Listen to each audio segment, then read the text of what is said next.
I'm looking at software engineering in terms of quant finance. So here my focus would be to understand how to use different technologies, mathematical function to help solve a problem like to create a simulation engine.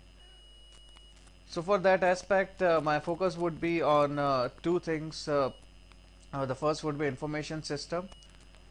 I'll talk about why this is important, how we are going to deal with that, and other would be software engineering. Let's start with the information system. So in the information system, we have a system design, managing an application of a portfolio information system planning. Then we have fact-finding tools, interview question, tools for documenting.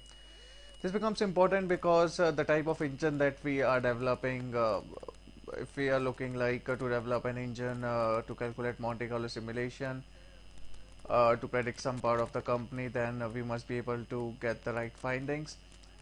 The other part is to understand how data would flow. So on the financial side, the data would be on Cap IQ or Bloomberg Aden. So how that would flow, how we'll structure the data.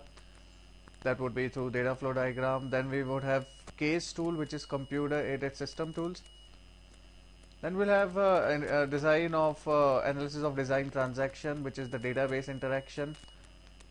Then we'll have the design of computer output and some of the quality assurance. So this is how a structure could be used to understand how we'll use information system in our design of the whole system.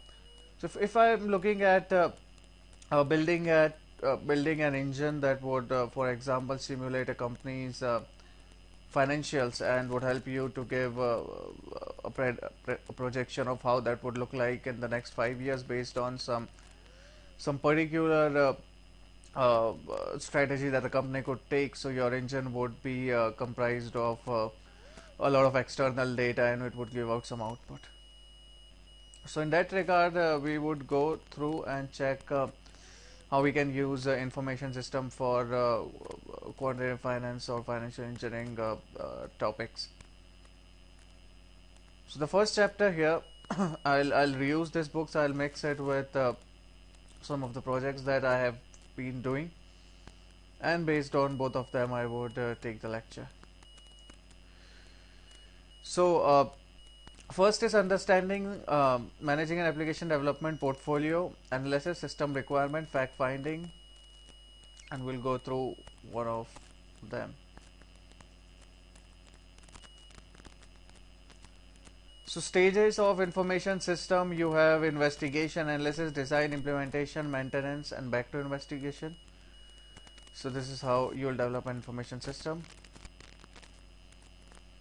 The topics start first with feasibility studies, so organization feasibility, economic feasibility, technical feasibility, and operational feasibility. Let's look at all these terms. These becomes a bit important to look at. So how big your organization is. If you are looking at a small organization with a small portfolio and you are a buy side analyst, you won't be expected to put in a lot of effort. So is it feasible for your organization? Is it feasible in terms of cost? Is it feasible in terms of the technical depth that you want to go? Is it feasible in terms of operational? So then it would be analysis. So that this is the next stage.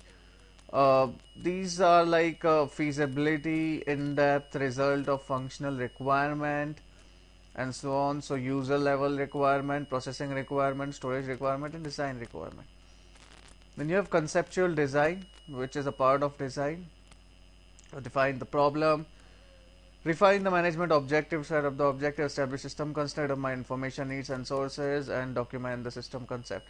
The thing that becomes important while you do such kind of a thing is that you have to make sure that whatever you do is reasonable.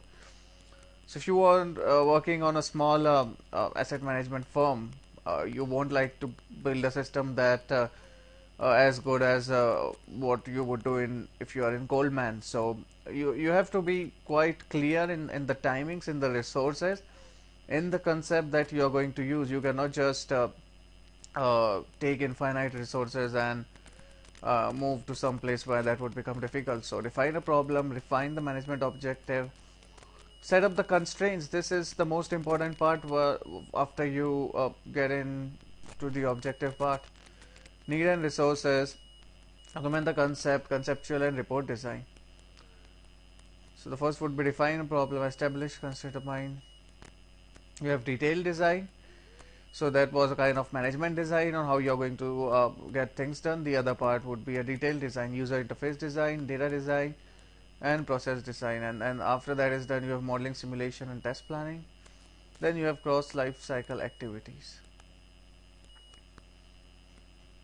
So system analyst is overall responsible for development of software. He is a crucial interface between user, programmer, and MS manager.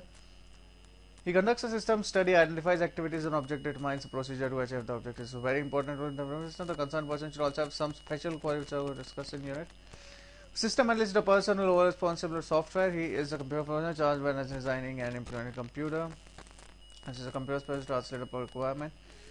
The analyst conducts a system survey, identifies activities and determines a procedure to achieve the objective. So the roles include program investigator, program solver, system designer, motivator, and project manager. So if you look at the project team, you have senior managers, project leader, system analyst, system director, system manager, project leader, and system analyst. So this is a project-oriented design and a function-oriented design where here upside you're focusing on project and here is your function. There are some qualities and system analysis and design concepts. So the system is a block or something that would complete a particular objective. A system is a set of integrated that collected together to achieve some goal. For instance, system is journal, ledger, people, all of it basically to maintain a book. Computer is also a system with elements such as CPU, input device, output device. The system is a set of integrated that perform an activity processing procedure. Then you have system characteristics. Then you have executive support. Then you have decision support. Now if I were to go back here, I would take you through what is there on the Wikipedia for this thing. So MIS on Wikipedia, it says that the people study of people, technology, organization is among them, and they help to maximize firms' benefit, investment in personal equipment and business. It's a people-oriented field, and if you go into detail, then you'll find divergence. Management information system are distinct from information system, used to analyze, facilitate strategic and corporate activities. So you have management information system and you have information system. So there are concentration with different responsibility information systems, starting from chief information officer, technology officer, and you have IT director and security managers. And there are some type of terminologies. So let's look at some terminology that you will see again there. So management information system produces fixed regular scheduled report based on access summarized from report is transaction system. Decision support system are computer program application used by middle level to combine information with wide range of source to support solving and decision making. And DSS is mostly for semi-structured or unstructured process. Then you have a lot of office automation system, enterprise automating workflow and eliminating bottlenecks. So we implement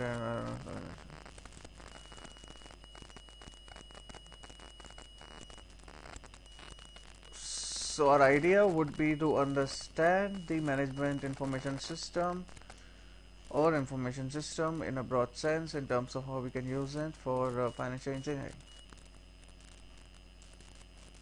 So transaction process, stationary, adaptive and non-adaptive system development strategies, united method, technique, approach. This is something interesting I will focus on. So when you develop some of these systems that you want to put in place, you need to understand how you're going to take care of the business. There are some strategies that you can take to make it easy. So designing the input output software is using the phase 1 development. So as data is the basic component or material of an system, it is needed to be stored in an organized way. How data is organized depends on requirement. So like DBMS is used. Different comparison upon which DBMS you are used based on practical feasibility, resources and timings. So that's where it jumps in.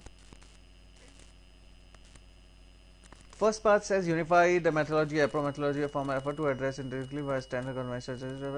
Current methodologies are apt to concentrate on chiefly one unit of integration. The process approach to minimize intricacy is seen in structural techniques, structure analysis, structure design, and coding.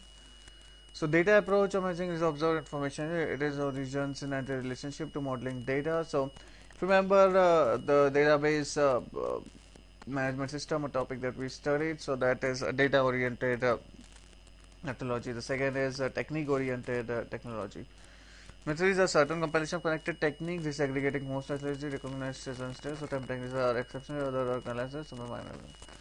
So those are two values: unified methodology approach and technique approach. The object is managed integration has both data and procedure as a package. The object instead of a problem world data coupled with a procedure acting on the data. Then you have valuation and maintenance, and then there is a case study. So this was the first part of the information system.